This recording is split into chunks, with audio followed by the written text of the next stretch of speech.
রাসূল সাল্লাল্লাহু আলাইহি ওয়াসাল্লামকে বললেন, ইয়া রাসূলুল্লাহ ইযিন লি বিজিনা, আল্লাহর রাসূল আপনি আমাকে জিনার অনুমতি দেন। নাউযুবিল্লাহ। কিসের? জিনার, মানে ব্যভিচারের অনুমতি দেন। ব্যভিচার বা জিনার অনুমতি দেন। আশেপাশের সাহাবারা তো রেগে মেগে আগুন। ফাআকবালাল কওমু আলাইহি ফাতাজারু, সবাই তাকে দৌড়ে করতে গেল আর থামকাতার গুলো ছি ছি ছি, মা মা, আমরা যেটা বাংলায় বলি ছি ছি, আরবিতে ওনারা কি বলে?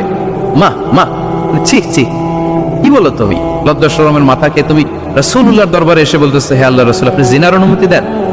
যে রাসূল আল্লাহর পক্ষ থেকে বাণী শোনায়, ওয়ালা তাকরাবুজ জিনা, তোমরা ব্যভিচারের নিকটবর্তীও হয়ো না, আর তুমি সেই নবীর কাছে এসে আবদার করতেছো জিনার অনুমতি দেন।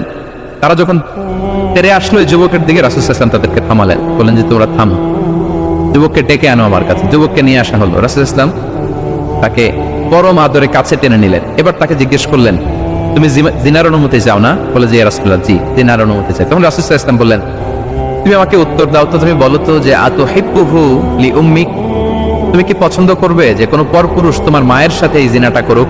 তোমার এটা ভালো লাগবে? সে বলে, লা ইয়া রাসূলুল্লাহ, না কখনো না, আমার মায়ের সাথে কেউ এই পাপাচারে লিপ্ত হবে এটা কোনো মানুষ মেনে নেবে না। আমি কেন, কেউ মেনে নেবে না। তারপর রাসূল সাল্লাল্লাহু আলাইহি ওয়াসাল্লাম তাকে বললেন, আতুহিব্বুহু লিবনাতিক, তুমি তোমার কলিজার টুকরা সন্তান, কন্যা সন্তানের সাথে, তোমার কন্যার সাথে কেউ এই পাপ কাজটা করুক, এটা তুমি মেনে নিবে? এটা তুমি পছন্দ করো?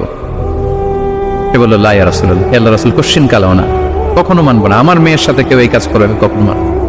রাসূল সাল্লাল্লাহু আলাইহি ওয়াসাল্লাম আবার তাকে প্রশ্নবাণে জর্জরিত করতে লাগলেন। আবার বললেন, আতুহিব্বুহু লিউখতিক, তুমি কি তোমার প্রিয় বোনের সাথে কেউ এটা করুক, এই পাপাচারে লিপ্ত হোক, জিনা করুক, পছন্দ করবে? তোমার বোনকে কেউ এরকম করবে, অপমান করবে, এটা চাইবে তুমি?